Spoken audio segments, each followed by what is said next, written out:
नमस्कार, आदाब, सत श्री अकाल किसान भाइयों। मैं हूं राहुल और आप सभी का स्वागत करता हूं amazing farming with Rahul YouTube channel में। किसान भाइयों, आज का ये वीडियो मेरा लाने का मकसद ये है कि अभी फ्लावरिंग सीज़न चल रहा है और फ्लावरिंग का झड़ने का सीज़न भी चल रहा है। मतलब जो फूल हैं वो फल नहीं बन रहे हैं, उससे पहले ही झड़ रहे हैं। तो मैं आज बताऊँगा आपको 5 अचूक उपाय। अगर आप उन तरीक़ों को अपनाएंगे तो अवश्य ही आपके जो फूल हैं वो फल में कन्वर्ट होंगे और आपको एक अच्छा एप्पल खाने को मिलेगा कुछ समय बाद। तो चलिए किसान भाइयों, शुरू करते हैं इस वीडियो को। इन 5 प्रमुख उपायों में पहला प्रमुख उपाय है पॉलिनेशन। किसान भाइयों, जब तक पॉलिनेशन नहीं होगा तब तक जो फूल है वो फ्रूट में कन्वर्ट नहीं होगा, और अगर पॉलिनेशन नहीं होगा तो फूल झड़ के गिर जाएगा कुछ समय बाद। तो सबसे पहले हमें जो ध्यान देने वाली बात है वो है पॉलिनेशन।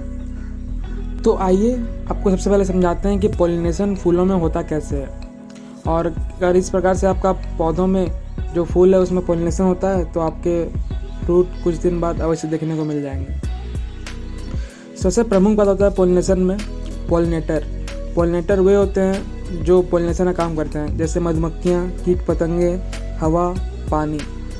आइए देखते हैं फूल में कैसे पॉलिनेशन होता है। जैसा कि आप स्क्रीन में देख रहे हैं, इसमें 2 फूल रखा हुआ है और इनमें पॉलिनेशन की प्रक्रिया दिखाई गई है।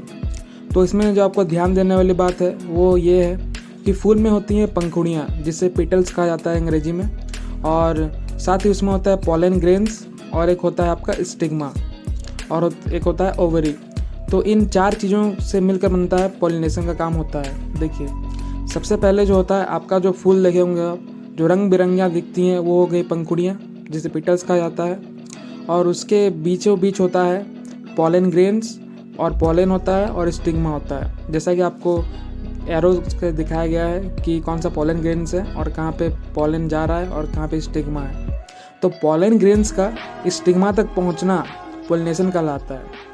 और जब भी ये पॉलिनेशन होता है तब इसमें जो कारक मदद करते हैं, मतलब पॉलन ग्रेन्स को स्टिग्मा तक ले जाने के लिए तो कोई ना कोई हमें साधन चाहिए होगा। तो उन्हीं साधनों का नाम होता है पॉलिनेटर। इसी में मैंने आपको बताया था, मधुमक्खियाँ, कीट पतंगे, हवा, पानी के द्वारा पॉलन ग्रेन्स स्टिग्मा तक पहुंच जाती हैं, और जिससे कि पॉलिनेशन हो जाता है। तो आइए अब बताते हैं कि आपको पॉलिनेशन में दिक्कतें क्या क्या आती हैं। देखिए, फूल तो खिल गया है, अब बारी आती है जो स्टिग्मा। अगर वो सही से खड़ा नहीं रहेगा तो उसमें जो पॉलन होते हैं वो आके वहाँ पे अंदर नहीं जा पाएंगे, और जिससे कि फर्टिलाइजेशन नहीं होगा और फ्रूट बनने की प्रक्रिया शुरू नहीं हो पाएगी। तो इसी को, स्टिग्मा को सीधा रखने के लिए ही जो बोरिक एसिड है उसका स्प्रे किया जाता है, ताकि वो स्ट्रांग रहे और वहाँ से जो पॉलन ग्रेन्स है वो आके वहाँ पे पॉलन अंदर जा सके, और जिससे कि फर्टिलाइजेशन के बाद उसमें फ्रूट बनने की प्रक्रिया शुरू हो जाती है। तो बोरिक एसिड का जो स्प्रे होता है वो मुख्यतः इसी कारण किया जाता है। तो अगर आपके बगीचे में फ्रूट सेट होने की बहुत ही कम रेट होती है तो आप मधुमक्खी का पालन करें, इससे आपको बहुत ही अच्छे रिजल्ट देखने को मिलेंगे, क्योंकि मधुमक्खियाँ बहुत ही अच्छे पॉलिनेटर मानी जाती हैं। अगर मधुमक्खियाँ नहीं होंगी तो हमें जो खाद्य पदार्थ इतने मिलते हैं वो भी नहीं मिल पाएंगे। तो हमें मधुमक्खियों का संरक्षण करना भी काफ़ी ज़रूरी होता है। एक रिपोर्ट के अनुसार बताया गया कि अगर मधुमक्खियाँ नहीं होंगी तो हमारे जो बहुत सारे देश हैं विश्व के, वे बहुत सारे देशों को भूखे सोना पड़ेगा। तो मधुमक्खियाँ हमारे जो जीवन है उनको बहुत ही ज़्यादा डायरेक्ट प्रभावित करती हैं। तो इसीलिए हमें मधुमक्खी का पालन करना भी चाहिए और उनका संरक्षण भी करना चाहिए। अब आते हैं दूसरा प्रमुख कारक के बारे में। दोस्तों, आपने बहुत बार सुना होगा कि फ्लावरिंग के टाइम में, फ्लावरिंग के सीज़न में पानी नहीं देना चाहिए। तो ये एक तरफ से गलत भी है, क्योंकि देखिए, फ्लावरिंग होती है ज़्यादातर जगहों में जहाँ पर डोरमेंसी का पीरियड लेट ख़त्म होता है। बाकी हमारे यहाँ जल्दी ख़त्म होता है, तो हमारे यहाँ जल्दी फ्लावरिंग शुरू हो जाती है। जबकि अगर आपके यहाँ लेट तक अगर आपका ठंडी रहती है तो जो डोरमेंसी पीरियड है वो लेट ख़त्म होता है, और उसके बाद ही फ्लावर का ब्लूम स्टार्ट होता है। तो उसमें होता ये है कि जो मार्च, अप्रैल, मई का महीना होता है उसमें काफ़ी ज़्यादा गर्मी पड़ती है। ये 3 महीना बहुत ज़्यादा गर्मी पड़ती है, पूरे साल भर में सबसे ज़्यादा गर्मी इसी 3 महीने में पड़ती है। तो इस समय होता ये है कि जो हमारी जो पौधे के नीचे की जो ज़मीन होती है वो नमी खो देती है, एकदम उसमें पानी नहीं रहता है, और हमें बताया जाता है कि हमें पानी बिल्कुल भी नहीं देना है। तो इससे एक बहुत ही बड़ा दिक्कत शुरू हो जाता है पौधे में, और पौधों में जो फूल है वो रह नहीं पाते हैं और उसको जो पौधा है गिरा देता है, क्योंकि उसको रखने के लिए भी उसको जो अपना खाना है उसको खर्च करना पड़ता है उसमें। तो इसीलिए बहुत सारे पौधे जो होते हैं वो अपने फूल को गिरा देते हैं, क्योंकि उसमें पानी की कमी हो जाती है। तो ये बात पूरी गलत है कि अगर हम पानी एकदम रोक देना चाहिए। आपको नमी को ध्यान रखना है कि आपके जो पौधे के नीचे की ज़मीन है उसमें नमी बनी हुई है कि नहीं। बस हल्का सा पानी दे दें आप। बहुत ज़्यादा धूप होता है अभी, मैं देख रहा हूँ अभी बहुत ज़्यादा टेम्परेचर बढ़ रहा है अभी। जो नॉर्थ के स्टेट्स हैं पूरे भारत में ही जो अभी टेम्परेचर राइज़ हो रहा है। तो आप इस बात का ध्यान अवश्य रखें कि एकदम हल्का से पानी दे दें। देखिए इसका लॉस कुछ भी नहीं होगा आपको, क्योंकि मैं बताता हूँ आपको। जो सबसे पहला बात है कि हमारे जो फ्रूट सेट हुए हैं हमारे ऑर्चर्ड में, एप्पल ऑर्चर्ड में, वहाँ पे बारिश हो रहा था। मैंने आपको वीडियो करके भी दिखाया था कि बारिश के समय हमारे जो फ्रूट है वो सेट हुए हैं। तो इसका मतलब क्या है कि हम पानी तो उसमें फिर भी ज़्यादा हमारे यहाँ तो पानी ज़्यादा ही हो गया ना। बारिश हुआ तो पानी हमने अगर पानी अपने से देते तो कम करके देते हल्का, लेकिन उसमें तो पानी ज़्यादा ही हुआ, लेकिन फिर भी फ्रूट सेट हुआ। तो आपको इसको समझना पड़ेगा कि पानी को आपको बिल्कुल नहीं रोक देना है, पानी आपको हल्का सा देना है अगर एकदम नमी नहीं है तो। बाकी नमी है तो पानी देने की कोई ज़रूरत नहीं है। इसके लिए मैं भी आपको बोलता हूँ कि पानी देने की कोई ज़रूरत नहीं है। और बाकी आपने जब डोरमेंसी पीरियड में पौधा था तब उसमें अगर आपने कुछ खाद का प्रबंधन नहीं किया तो भी आपके जो फ्लावर हैं वो फ्रूट में सेट नहीं होंगे और फ्लावरिंग भी बहुत कम आएगी। क्योंकि फ्लावरिंग होने के लिए जो सबसे प्रमुख कारक माना जाता है वो है फॉस्फोरस। अगर आप फॉस्फोरस के बारे में और ज़्यादा जानना चाहते हैं तो मैं आपको डिस्क्रिप्शन में वीडियो दे दूँगा, तो आप वहाँ से जाके लिंक से उस वीडियो को देख सकते हैं। मैंने उसमें फॉस्फोरस के बारे में और फ्लावरिंग के बारे में दोनों का जो एक दूसरे के ऊपर कितना प्रभाव डालती हैं उनके ऊपर एक प्रमुख वीडियो बनाया हुआ है। तो आप वहाँ जाकर उस वीडियो को जा कर के देख सकते हैं। तो आइए, मैं आशा करता हूँ कि आपने जो पानी की जो देना कैसे है उसको समझ चुके होंगे और अभी कोई भी डाउट पानी देने में तो नहीं रहा होगा। दोस्तों अब बात करते हैं तीसरे और सबसे गंभीर होता है तीसरा नंबर का जो कारक है, ये होता है दोस्तों फंगस। देखिए ये फ्रूट सेट हो चुका है लेकिन फिर भी पीला होके अभी गिर जाएगा। इसका कारण ये है कि इसमें फंगस का अटैक हो चुका है। तो आप इस बात का अवश्य ध्यान रखें कि फ्रूट सेटिंग स्टार्ट होने के बाद, मतलब आपका जो फ्रूट है वो आपको कम से कम 5-6 दिन बाद का हो चुका होगा। उसके बाद आपको 1 लीटर पानी में 1 से 1.5 ग्राम बाविस्टिन का घोल मिला करके, इसका मिश्रण बना करके उसका स्प्रे करें। देखिए हमारे जो गर्म क्षेत्र हैं उनमें दिक्कतें ये हो रही हैं कि फ्लावरिंग और फ्रूटिंग एक साथ नहीं हो रही है। तो इसमें हमारे जो स्प्रे होता है उसमें करने में काफ़ी बाधा आ रही है। जैसे अगर पूरे पौधे में या पूरे पेड़ में अगर एक साथ ब्लूम स्टार्ट होता है तो हमें जो बोरिक एसिड का स्प्रे करना होता है पिंक बड स्टेज में, तो वो हम कर पाते हैं। जबकि अगर फ्लावरिंग एक समान नहीं रहती है हमारी, कहीं कहीं पर फ्लावरिंग हो जाती है, कहीं कहीं पर पिंक बड स्टेज रहती है, तो इसमें हमें स्प्रे करने में काफ़ी दिक्कतें आती हैं।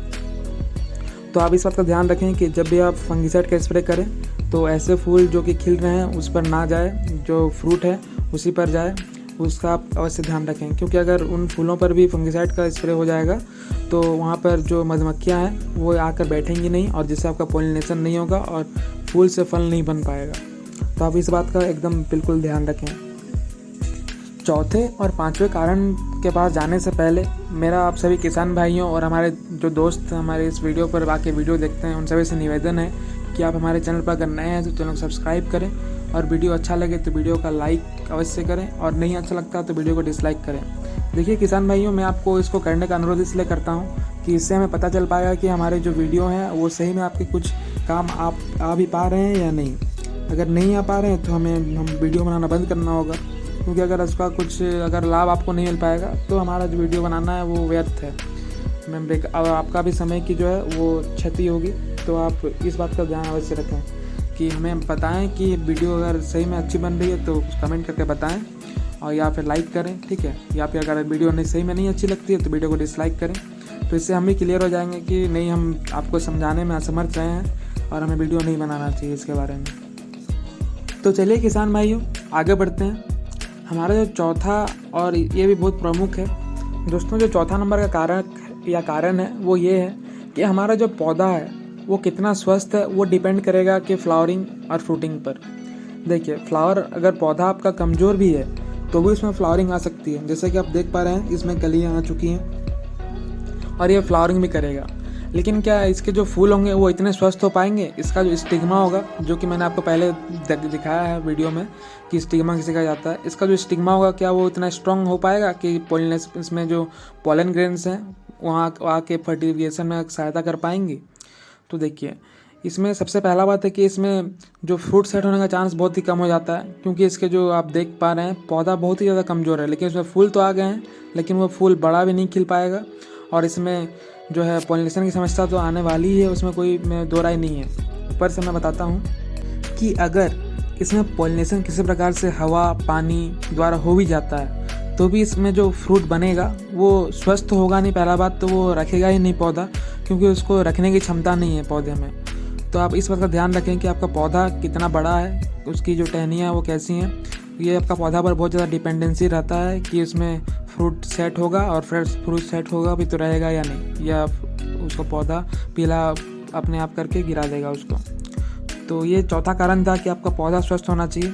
और 1 साल के पौधे में आप फल लेने से बचें। फ्लावरिंग अगर होती भी है तो उसमें 1-2 फ्रूट सेट होते भी हैं तो उसको निकाल दिया जाए अगर आपका पौधा कमज़ोर है। बाकी अगर पौधा आपका अच्छा खासा है, ग्रोथ अच्छी है, सब कुछ अच्छी है, तो आप 1-2 फ्रूट सैंपल फ्रूट रख सकते हैं 1 साल के पौधे में। और मैं आपको ये भी क्लियर कर देता हूँ कि जो टिश्यू कल्चर के पौधे होते हैं उनमें आपने देखा होगा कि 1 साल के जो पौधे होते हैं उसके बाद इसमें फ्रूटिंग स्टार्ट हो जाती है, लेकिन उसमें भी कम ही फ्रूट रखने होते हैं पहले साल में। मैं आपको ये बता देना चाहता हूँ। उसमें भले ही क्वालिटी काफ़ी अच्छी आती है रूट स्टॉक वाले पौधे में, जो रूट स्टॉक टिश्यू कल्चर वाले पौधे होते हैं जैसे M9 MM111 हो गया, तो उसमें क्वालिटी काफ़ी अच्छी बनती है, लेकिन उसमें भी हमको ज़्यादा फ्रूट नहीं रखने होते हैं। मैं आपको पहले ही क्लियर कर देना चाहता हूँ। ऐसा नहीं कि आप पहले ही साल उसमें जितनी फ्रूट सेट हुई है सभी को रखते हैं। उसमें कैपेबिलिटी ज़्यादा रहती है फ्रूट सेट करवाने की, उसका पौधा का जो रूट स्टॉक है वो बहुत स्ट्रॉन्ग रहता है, तो इसीलिए फ्रूट सेट हो जाता है, लेकिन आपको सारे फ्रूट नहीं रखने होते हैं।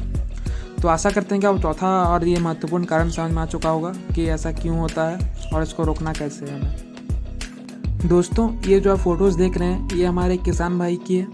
उन्होंने हमें ये फ़ोटोज़ भेजे हैं और इसमें देखिए काफ़ी अच्छी ब्लूमिंग आ रखी है। ये टिश्यू कल्चर के पौधे हैं, इसमें अन्ना और HRM99 पौधे प्रमुख तरह से लगाए गए हैं। तो दोस्तों, आप देख सकते हैं कि इसमें हर एक जो कली होती है उसमें 5 से 6 फूल खिले हुए हैं और साथ ही काफ़ी स्वस्थ फूल खिल रहे हैं।